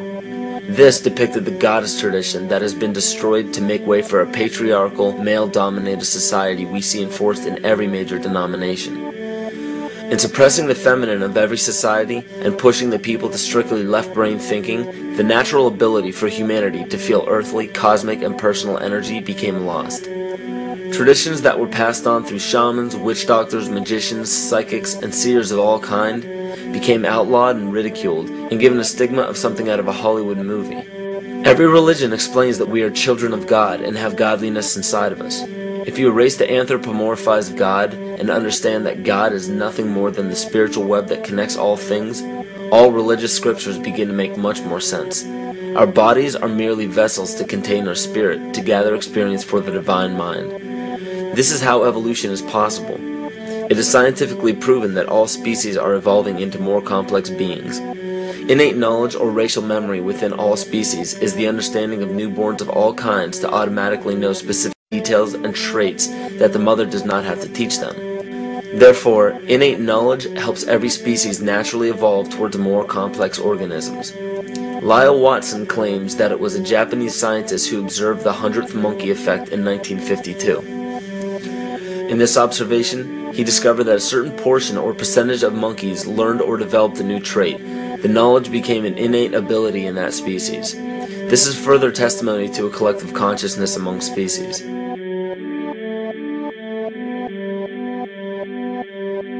Everything in existence has a natural vibration to it, from our atoms all the way to the vastness of the universe. To show a simple connection between the earth and our bodies, take a look at our body's harmonic focal points, better known as our chakras. Just as there are harmonic focal points on the guitar string, there are locations within our body where our vibrations culminate. In Eastern philosophies, these 7 chakras are used to bring health and balance to the physical and spiritual body. Our Earth also has 7 chakra points at equally distant locations from one another. There is 1 chakra point on each continent. The root chakra is in Mount Shasta, California. The sexual chakra is in the Isle of Sun, Lake Titicaca in South America. The solar plexus chakra is in Uluru Kata Juta in Australia. The heart chakra is in Glastonbury or Shaftesbury, England. The throat chakra is where the Great Pyramids of Giza in Egypt are. The heart chakra is at Kuhe Malak Sia in Iran. And the crown chakra is at Mount Kailas in Tibet. Scientifically, this is explained because at the core of our Earth, there is a molten iron crystal that resonates at approximately 7 Hertz. There are energy vortexes all over the Earth where electromagnetic energy emanates. There are also several vile vortices surrounding the equator where strange anomalies occur, such as radio and compass malfunctions, as well as plane and ship disappearances. You may have heard of a few of these. So the intangible parts of our existence, such as emotions, are part of the true reality of higher consciousness. If emotions are part of a realm that we cannot experience with our 5 senses, then how is it that we are all aware of our emotions? What most people believe to be emotions are not truly the emotion itself. What we are experiencing is the physical manifestation of these emotions. Anger causes disturbance in the psyche, which manifests itself in the ego. These manifestations cause the heart rate to increase, body temperature to rise, and spawn many other physical traits that signify anger. Just as music from the radio is a physical manifestation of an intangible signal, our experience of emotion is the physical manifestation of an intangible signal as well. It has been shown that our emotions have a vibratory frequency to them. Furthermore, there are only 2 emotions that humankind experiences: fear and love. All other emotions branch either directly or indirectly from these 2 emotions. Fear has a long and slow frequency vibration to it, while love has a very rapid and high frequency. To show that vibration is the very foundation of existence, Hans Jene developed what is known as cymatics in the 1940s to show that when vibrations of sound are passed through a form of media, there is a set pattern that will follow. When the frequency increases, the media develops into a more complex pattern. This is precisely what is happening to our Earth and to humanity. There are 64 possible codes of amino acids in our DNA structure made from 4 elements: carbon, oxygen, hydrogen, and nitrogen. By any means of logic, we should have all 64 codes activated within our DNA structure. Yet we presently only have 20 active codes. And of these 64 possibilities, it appears that only 20 of these codes are turned on right now for us, the 20 amino acids. There is a switch that turns off and turns on where those coding sites lie, and that the switch for that turning off and turning on is what we call emotion. And this is the first time that we've ever seen the patterns of emotion directly physically linked to human genetic material. Well, fear is a long, slow wave of emotion. So this wave of fear is a long, slow wave and touches relatively few sites on this DNA. So an individual living in fear is limited to the number of antennae that they have available to them, whereas an individual living in the pattern of love, this is love in DNA, you can see it's a higher frequency, shorter wavelength. We have many more potential sites for coding along that genetic pattern. This information, this is amazing. This is the first time we've ever had a hard digital link between emotion and genetics. This is important to understand because another researcher named Vladimir Popanov measured tiny particles of light called photons inside a vacuum tube. The photons were scattered as expected. A sample of DNA was then entered into the vacuum tube and they measured the photons again. They found that the particles of light aligned themselves along the axis of the DNA. Then, as they removed the DNA sample, the photons remained aligned to the same form of the DNA even though no DNA was present. This is what is known as the phantom DNA experiment. Science has now bridged a very important gap between physical and ethereal or spiritual. Our emotions directly affect the structure of our DNA, which directly shapes the physical world we experience every day. So the messages left by the ancients that we've explained here were more than just prophecies about a one-world government or a new world order. We now understand why the study of the heavenly bodies were so important.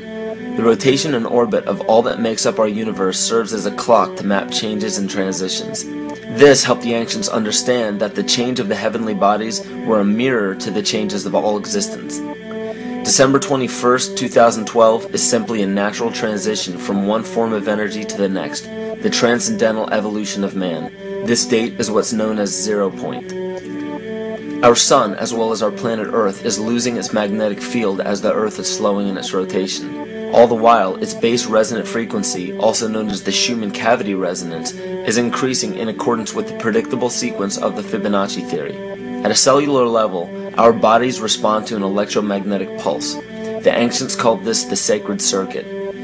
The cells receive this pulse from the brain, which receives its pulse from the heart, which receives its pulse from the earth. This pulse comes from the solar system, which from there comes from the galaxy, which ultimately comes from our entire universe. We literally share a pulse with all of existence. Yet another example of everything being one. For as long as scientists have been recording the Earth's pulse, it has remained at approximately 7.8 cycles per second. This was a constant fixed number until 1986 into 1987. It rapidly began increasing to about 9 cycles per second in 1996. So in one decade, it increased by about 2 cycles per second. By 2012, this pulse will be right around 13 cycles per second, just as the Fibonacci theory indicates. What does this mean for humanity? Just as cymatics has shown that higher frequencies result in more complex patterns, we are now experiencing the beginning of a major shift in both physical and spiritual vibration.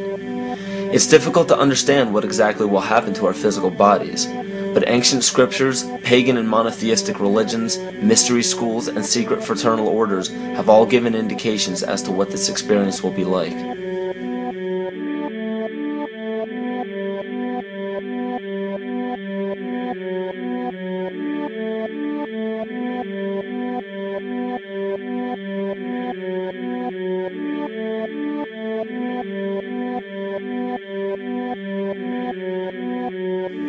This will be the shift of the ages, the transcendental period of monumental changes to humanity. Those unprepared for this transition will likely not be able to cope with the rapid changes in the psyche. The only way to prepare for what is to come is what we have sought after for our entire lives: truth. Not the truth about governments, commerce, religions, terrorism, or anything external, but the truth within ourselves, within our psyche and our shadow self. Especially in Western cultures, we are taught that being normal means only being happy and never sad, only loving and never angry, only forgiving and never jealous. This sounds plausible, but it is not. We are not meant to repress any negative emotions because it causes imbalance. To conquer our emotions, we must embrace them, not fight them. We must acknowledge them and allow them to serve their purpose as we learn from them. The ancient Essene culture left teachings dating back about 6,000 years. They taught that our relationships with one another, with the universe, and with situations and events are mirrors of the parts of our psyche that need to be cleansed. Author Greg Braden beautifully explains this entire segment at great length in his work. His hard work and understanding of these subjects contributed largely to the marriage between science and spirituality. It is very important to understand that when you fear loss, fear death, fear war, fear terrorism, or fear change, you are giving others the ability to control you based on those fears. When you fight against poverty or against racism, when you fight for relationships or for freedom, you are outwardly attempting to repress that which has been placed before you to conquer inwardly. These situations are mirrors of our fears. This is why it is important to love and only love. Love those who stand with you, but especially those who stand against you. Don't look at your fears as a threat. Rather understand that this material world is only a physical manifestation of either the love or fear in your consciousness. It's as plain as day. All you need to conquer in your life is in your face. If you want to understand what your true inner fears are, analyze your ambitions and your inhibitions. Everything explained here about the esoteric agenda of the elite few at the very top is nothing to fear. They have been at work for thousands of years behind the scenes to manipulate humanity, and it has worked. Until now. It's very easy for any system of thought, religious or otherwise, that comes along. It's very easy to play on that, to play on our insecurities, to assure us all is well, we'll all be taken care of. We lap that up. So don't blame religion. Blame our own insecurities, which has allowed religion to flourish, and which has allowed so many systems of thought that are disempowering to flourish throughout human history. That's why we can't get out of it.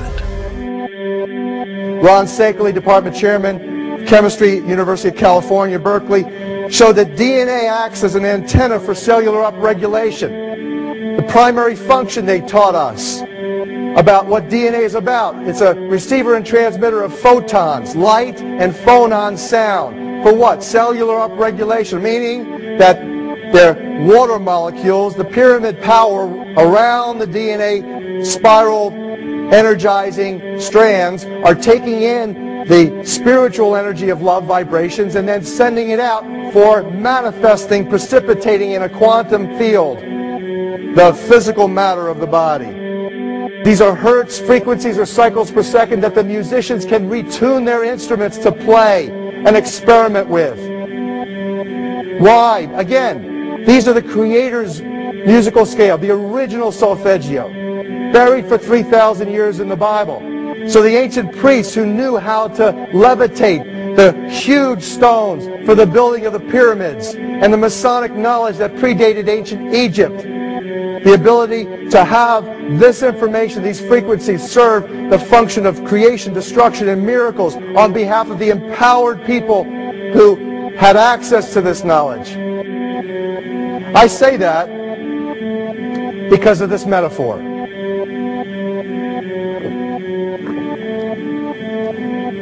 This is the difference between the power of our Creator and anything else, particularly evil. That you can go into a pitch black room full of evil, full of darkness, and light a little candle, and instantly that darkness flees. But you can't do the opposite. You can't go into a well-lit room full of truth and wisdom and righteousness and joy and health and harmony with the universal power. And you can't take any amount of darkness and go into that well-lit room and have any effect whatsoever. That is the metaphor which I frequently think of when I think that I'm not empowered. It is the greatest lesson for me, and I think for everybody else, to know that we're on the winning side and that we win in the end. As you are watching this, understand that it is not a fight to be fought. It is not a war to be waged. No gun rights have to be exercised. Not a finger has to be lifted. Most people wonder how one person can make a difference. They ask that if all this is so simple and this information is available, why hasn't someone else conquered their fears and changed the world for everyone else? This is the most difficult and beautiful conundrum to our lives. Your reality affects you and only you. Your curiosity has led you to this genre of information to serve a very specific purpose in your life. To understand visually how the universe is truly a hologram, a math professor at Yale University developed the formula that is plugged into a computer program. Named after him, the Mandelbrot set shows a seemingly disorganized pattern. But no matter how far you zoom into the design, you will always find the same pattern within the whole pattern. Each fractal, broken down infinitely, will always reflect the whole. When one fractal changes its pattern, the sum total of the whole pattern changes along with it. This exemplifies that the whole world does not need to be awoken. There is no race to inform the 6 billion people on this planet of this message. It is only important that you, personally, learn to conquer your innermost fears and learn to love. When you see your fears for what they are and master your emotions, then, and only then, will you truly be free.